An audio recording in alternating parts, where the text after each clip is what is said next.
বিভিন্ন জায়গায় গিয়ে বলছেন যে আপনারা যদি বামকে ভোট দিতে নাও চান আপনারা অন্য পার্টিতে দিন, রত্না দেবনাথকে দেবেন না, দরকার পড়লে তৃণমূলকে দিন।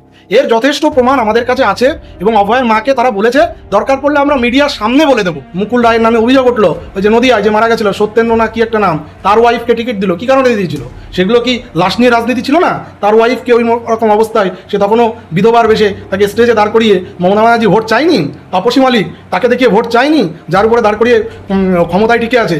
এখন যতদূর সব হচ্ছে অভয়ের, ওই দুটো পার্টি তো আছে, একটা যে বাম আর একটা তৃণমূল। ওদিকে তামান্নার মা দাঁড়ালে কোনো অসুবিধা নেই, এদিকে যতদোষ সব হচ্ছে অভয়ের মার। এগুলো হচ্ছে নোংরা রাজনীতি। কারণ অভয়ের মা দেখে ভয় পেয়েছে, কারণ অভয়ের মাকে দেখে সারা বাংলা এখন মানুষ পাল্টানো শুরু করেছে বা মনোভাব ঠিক করে নিয়েছে যে এই সরকারকে আমাদের বঙ্গোপসাগরে ছুড়ে ফেলতে হবে, আদারওয়াইজ এখানে কেউ থাকতে পারবে না। যার জন্যই এই দুটো পার্টির এত ভয় এবং তারা ভয় পেয়ে এই সমস্ত করছে। বামেরা বারবার বলে যে তৃণমূল বিজেপি সেটিং আছে, এই পানিহাটিতে বিশেষ করে এখানে কোথাও গিয়ে কি বাম এবং তৃণমূলের সেটিং এর গন্ধের কথা আপনি বলছেন?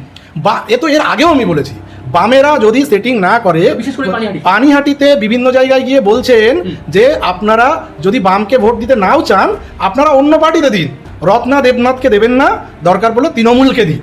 এর যথেষ্ট প্রমাণ আমাদের কাছে আছে এবং অভয়ের মাকে তারা বলেছে দরকার পড়লে আমরা মিডিয়ার সামনে বলে দেবো। এই কথা আমাদেরকে সিপিআইএমের পক্ষ থেকে বলা হয়েছে এবং যারা হচ্ছে পুরনো বাম কর্মী তারাও কিন্তু বলেছে। এবং আমি বলবো যে আমার কাছে বেশ কিছু লোক যারা রোগীরা আসে তাদের কাছ থেকেও আমি এই কথা শুনেছি। আর এই যে কথাটা বললাম এটা শুধু আমার বলা বক্তব্য নয়, এটা অভয়ের বাবা মাকেই তারা কিন্তু পানিহাটির লোকজনই বলেছে। কারণ দেখুন, একটা মহিলা সেন্টিমেন্ট বা এই যে নির্যাতিতার মায়ের সাথে যে ঘটনাটা ঘটে গেছে সেটা সবার প্রতি কিন্তু সেন্টিমেন্ট আছে। সেদিনও দেখবেন যে এত বড় আক্রমণের পরেও একটা মহিলা কিন্তু বেরিয়ে এসে তাকে গীতা দিয়েছে, তাকে সেভ করেছে। তাহলে ভাবুন যে মানুষ কিন্তু এখনও ভালো মানুষ আছে। ওই যে কয়েকটা জঞ্জাল ওর বাইরে আমি মনে করি যে পানিহাটিতে অনেক ভালো মানুষ আছে, তারা সাপোর্ট আছে বলেই সেদিন তারা ভয়ে আছে, কিন্তু মানুষ ভয়টা কাটাতে শুরু করেছে। সেদিন কিন্তু একজন মহিলা এসে কাকিমাকে কিন্তু রক্ষা করেছেন, গীতা দিয়েছেন। অতএব আর এই যে একজন নির্যাতিতার মান নামে, দেখুন আমি একজন ডাক্তার হতে পারি কিন্তু তবুও আমি একজন আস্তিক ভগবান বিশ্বাসী মানুষ। একজন মাকে যারা এই ভাষায় কথা বলছে তার কিন্তু এই উল্টোটাই কিন্তু, কারণ আমি যদি দুটো আঙুল দেখাই না, তিনটে আঙুল আমার দিকে থাকে। যারা এগুলো করছে তাদের দিকে তিনটে আঙুল আছে, উপরালা আছে।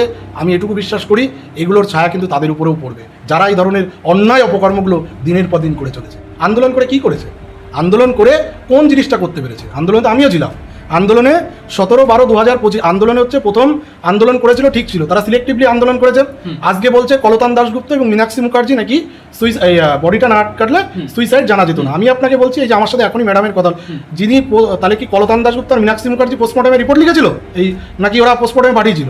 আমার কলিগ সেদিন বডি আইডেন্টিফাই করে পোস্টমর্টমের জন্য পাঠিয়েছিল। 11:30টার সময় আমি সবাইকে ইনফর্ম করে দিয়েছিলাম this is a clear case of rape or sexual assault with murder case. তারপরে পোস্টমর্টম হয়েছে, দেন গাড়ি আটকাতে গিয়ে কলতান মীনাক্ষী দাঁড়িয়েছে। মোস্ট ওয়েলকাম, তারা গাড়ি আটকাতে গেছে, আটকাতে তো পারেনি। তাহলে এটা কী করে প্রমাণ হয় যে গাড়ি আটকেছে বলেই আমরা সুইসাইড জানতে পেরেছি?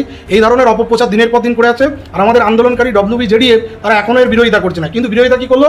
কাকিমা যেই ভোটে দাঁড়ালো পরের দিন বলছে আমরা এই পার্টিকে সাপোর্ট করি না। আমি তোমাদের কাছে জানতে চাই যে তোমরা কি নোটাতে ভোট দেবে ভাই?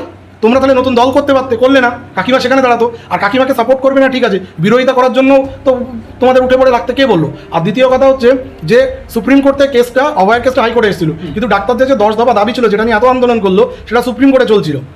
লাস্টের দিকে উকিলই দেয়নি ঠিক করে, তখন সুপ্রিম কোর্ট 17-12-2025 হাইকোর্টে পাঠিয়েছে। গিয়ে জিজ্ঞাসা করবেন তো সিনিয়র ডাক্তার জুনিয়র ডাক্তার, আজকে হয়ে গেল 11 তারিখ প্রায়, কোনোদিন কোর্টে কেসটা মেনশন করেছে কিনা? আজও করেনি। কিসের সেটিং তোমাদের? কোন সেটিংকে কাজ করছে যে তোমরা কেসটা মেনশন করতে পারো না?